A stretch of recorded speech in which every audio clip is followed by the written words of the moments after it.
Y'all ready? Never let go. Never let go. Never let go. One touch without a rope on is all in the house. What we deserve is protection. Heaven is here with We're the world now. All it takes. Dog, we're not the only ones starving.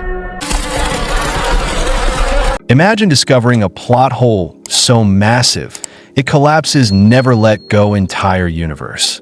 Let's dissect the scene that broke the internet. The film begins in a dense jungle, where a secluded house stands amidst the wilderness. Living in this house is a family consisting of a mother and her two children, Sam and Nolan. They have resided here for a long time because their mother believes the human world has ended.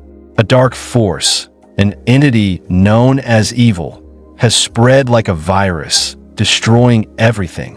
This evil is a shape-shifting entity that deceives humans by taking different forms. Anyone who touches it loses control, goes insane, and mercilessly kills their own people. To survive, the family has designed their home to keep the entity at bay. Although the evil could roam freely, it could not enter their house. When stepping outside, they used ropes tied to their bodies, ensuring they remained connected to their home. This precaution prevented the evil from touching them, as it could neither affect the rope nor harm anyone tied to it. The mother survived in the jungle using this method, venturing out to gather food.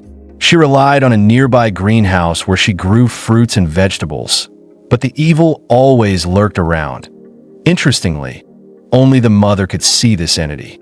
The children had never seen it, but their mother had warned them that the evil could take the form of an animal, deceiving them without their knowledge. She emphasized that if they ever left the house without a rope and came into contact with the evil, their fate would be sealed. Despite taking every precaution, survival remained difficult. Food was scarce, and even their pet dog received very little to eat. The mother had established strict rules to ensure their safety, constantly reminding her children of the dangers outside. She narrated stories to instill fear and caution in them. She revealed that their father had fallen victim to the evil, forcing her to kill him. Over the years, she had encountered the evil in different disguises, sometimes as her father, mother, or even her husband. Once, it appeared as a wounded little girl seeking help, but the mother, aware of its deception, killed it instead. One night, as the family slept, the mother was disturbed by the sound of frog. However, upon checking outside, she realized there was no frog. It was a trick of the evil. She saw the terrifying entity once again, but instead of engaging, she retreated inside. This further emphasized how dangerous the evil was and the constant battle they faced for survival. The next morning, the mother decided to venture into the jungle with her children to gather food. Before leaving, she prayed for their home's protection. In the jungle, they collected whatever they could: frogs, small animals, anything edible. Winters made survival even more challenging. During this time, differences between Sam and Nolan became apparent. Sam trusted and followed his mother's rules without question, while Nolan doubted them. He often disobeyed secretly, wanting to see the evil for himself and questioning whether the outside world was truly destroyed. While searching for food, Nolan accidentally dropped a frog's egg. His rope wasn't long enough to retrieve it, and to do so, he would have to untie himself. He was tempted, but Sam stopped him, warning that if the rope was removed, the evil would attack. Nolan hesitated and obeyed, but as they were leaving, out of frustration, he deliberately stepped on Sam's rope, causing it to untie. Sam fell, injuring his leg as it got caught in tree roots. Nolan, unable to help, whistled for their mother. Hearing the call, she rushed towards them, but her rope ran out before she could reach Sam. Desperate, she untied herself and hurried to his aid.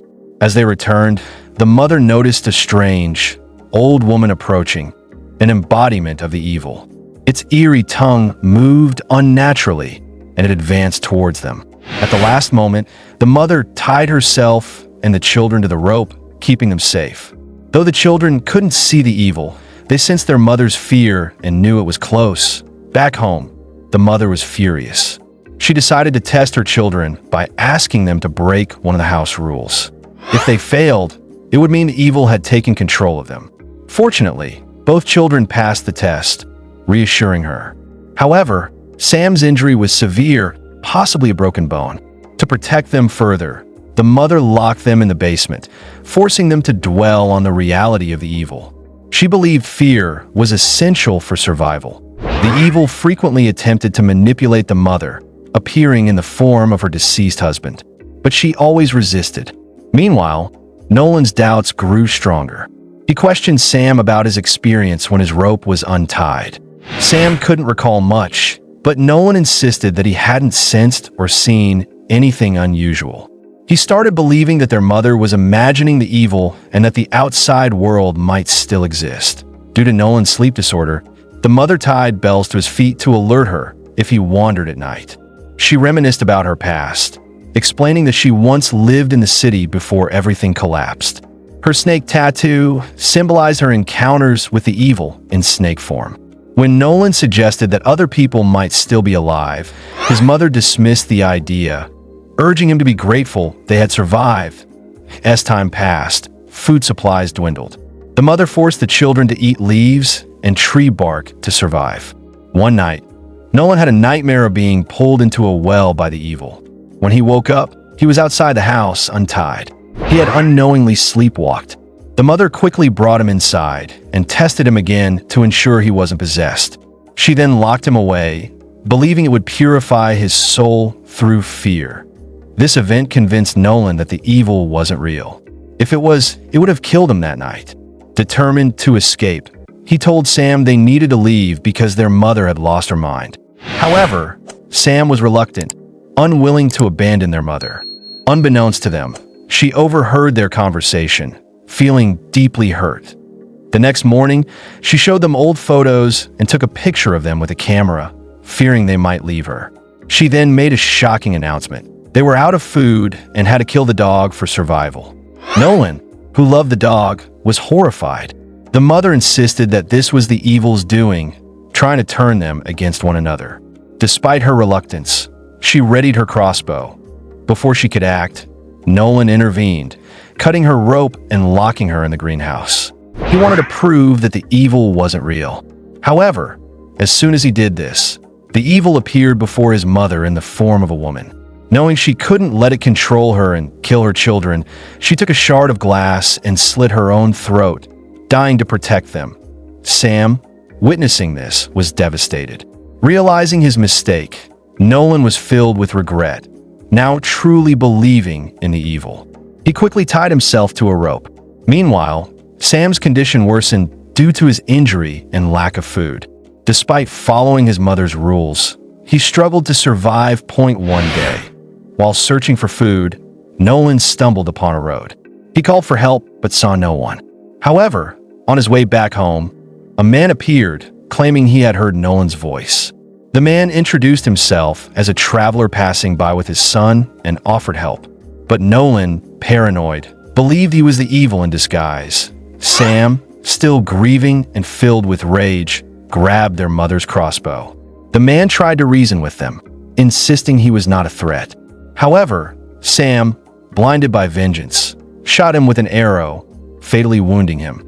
The injured man fled into the jungle, with Nolan chasing after him. When Nolan searched the man's bag, he found food, supplies, and photographs, proving he was a real human.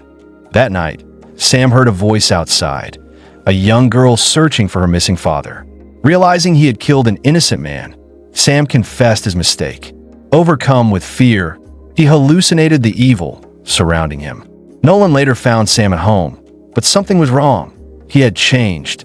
Possessed, Sam attacked Nolan and set their house on fire, trapping him inside.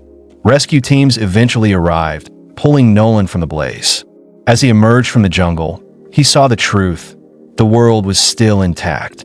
His mother had lied to them, keeping them imprisoned to prevent the evil from escaping. However, with Sam now out in the world, the true horror began. The final scene revealed a haunting image of Sam in the jungle, with the evil's hand on his shoulder. The film ends with the terrifying realization that the world may now be doomed. Agree? Disagree? Let's start a comment civil war. And if you're obsessed with hidden movie secrets, smash that bell. Our next video might ruin your childhood. Thanks for watching.